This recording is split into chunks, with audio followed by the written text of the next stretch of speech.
Hi guys, welcome back to the channel. Today we're going to look at our 68 Plymouth Roadrunner, the AMT 25th scale car. We're going to look at the chassis and what I've done to get some extra detail out of that, especially if you're using the Hemi engine. Before we get into it, we'll take a look over here. I'll give you an update on the 67 Impala. This car, when we saw it last, was just mocked up with the wheels, the tires, and the wheel backs. And I was looking to make sure that the chassis was straight. The wheels are where they're supposed to be. The rear end's planted in the car right. It doesn't rock back and forth or corner to corner. So we're real happy with that. The wheel backs are painted, but the fronts, that outward that you can see, I left just bare. I'm not using a wheel or a mag that you can see through, so you really won't see the white back there. There was a time when I would have painted it regardless, just because I would have known it was there. But the rally wheel, I'm going to use the rally wheel on it, and the air holes aren't open on those, so they'll just be blacked out, blacked in. So that is looking real good. And our 70 Monte Carlo, the Hot Wheels over here, and last night it went into primer, so we're looking at paint job number 3. We hope that the body looks better this time. I've got a really good idea what I want to do with it, so stay tuned for that one, and we'll be right back here. Alrighty guys, welcome to the Friday edition. Get started looking at these chassis here.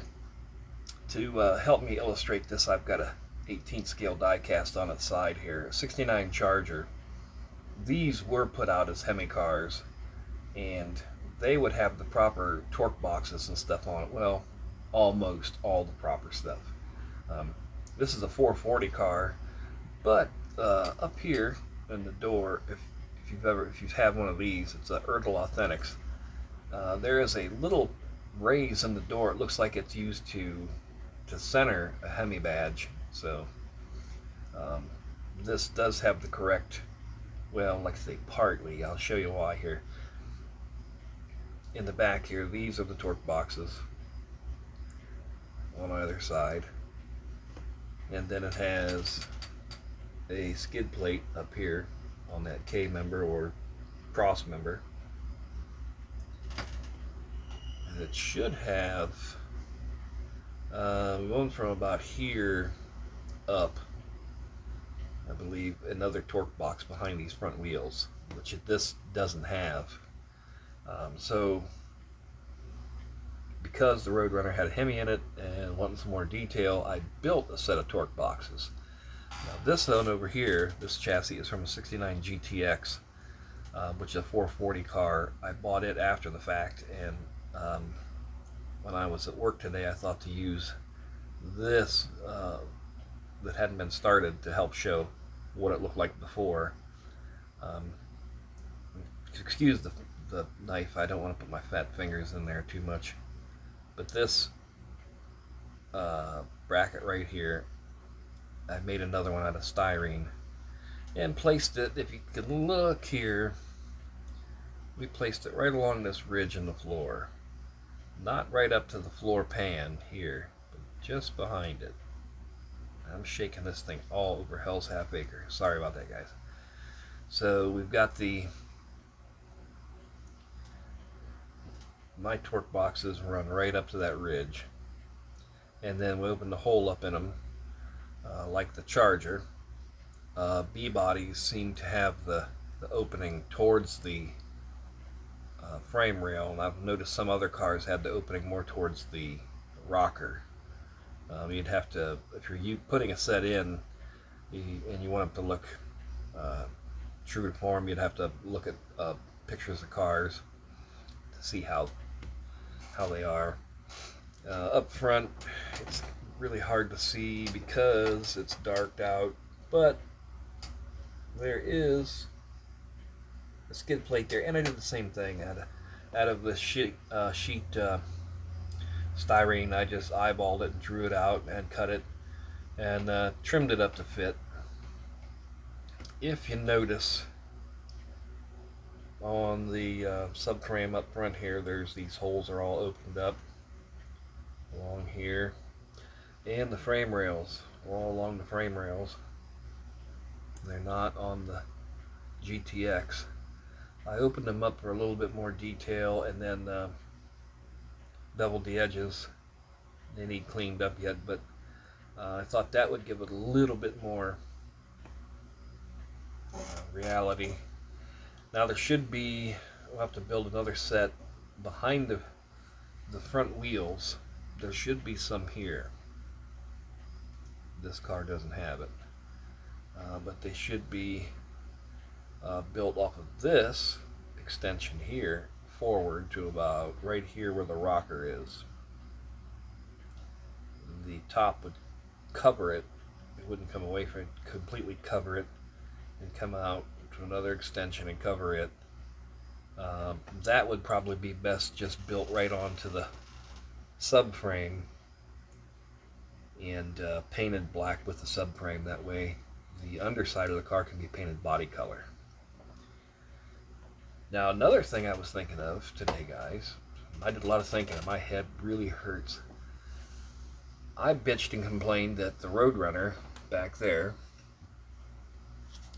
was a Hemi car, and that I would have liked to have had a 383, just a base car, small hubcaps, you know. And I got to thinking, well, I have this GTX that I bought after the fact. It's a 440 car. So you take the 440, you dress it down with some Chrysler teal, you put a single 4-barrel on it, and you've got a 383. Now I could use this chassis under the Roadrunner, build a 440 as a 383, and use this one with the Hemi under the GTX and have a well-optioned gentleman's muscle car. The GTX comes with a Carter carburetor. There it is on this tree right here. A single 4-barrel Carter and the single 4-barrel intake. You can see it's got the fancy bucket seats with headrests for GTX. To get the correct air cleaner, we go to a Revell 68 Dart that was a Hemi Dart, but it also had a 440 in the kit. This is the round air cleaner that it would have been used on a 383. You know what, I forget what they call that. I forget. There is a name for that air cleaner. Unsilenced. It would have been in a black, like crinkle coat, whatever you want to call. So with a little matte black and the correct air cleaner decals, you'll have a Roadrunner. So from the Dart, we go to Keith Marks, I think it's Keith Marks decals in Canada. He offers these for the Roadrunner.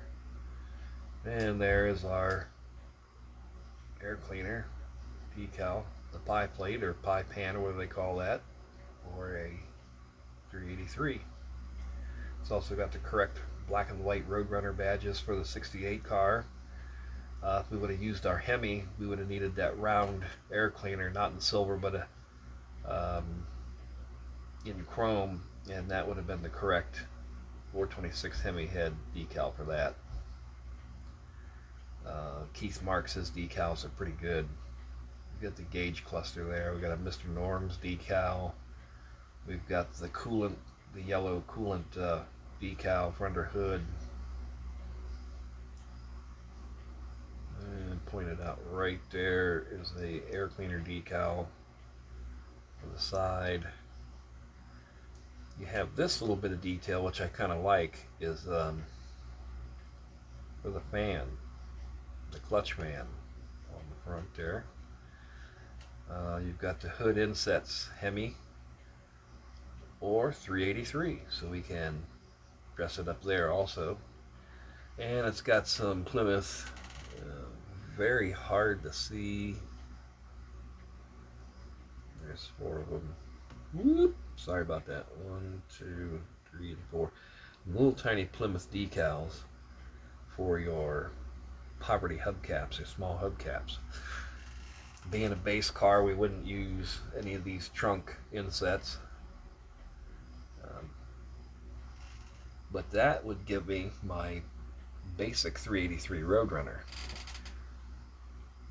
And excuse me, going back to the Hemi, that round air cleaner that's on there, I had to get from I believe an AMT Daytona. The air cleaner that comes in the 68 Roadrunner with the Hemi is a elongated 1 for 2 4-barrels. It's like for a air grabber type, where the air inlets would be open, and they didn't use that in 68. You didn't see that till 69. So that air cleaner with the 426 Hemi head decal would have been the one on a 2 4-barrel car. It should be chrome. I tried some kind of chrome paint, and obviously it looks silver. It doesn't look right, but you get the idea. So in the GTX, we wouldn't need this air cleaner because the GTX is a 69. It would have the air grabber stuff, and so it would take the other air cleaner that comes with it and paint it orange, and the air grabber stuff under the hood painted black. You would have the proper air cleaner for your Hemi GTX. So what do you think, guys? A bare bones 68 Roadrunner and a well optioned gentleman's muscle car GTX. Thanks for stopping in, guys. Tell me what you think of this format with the model cars and stuff. I'll try to do something every day, every other day like this. It won't just be one build. We'll focus in on different parts and some detail and what's going into each car.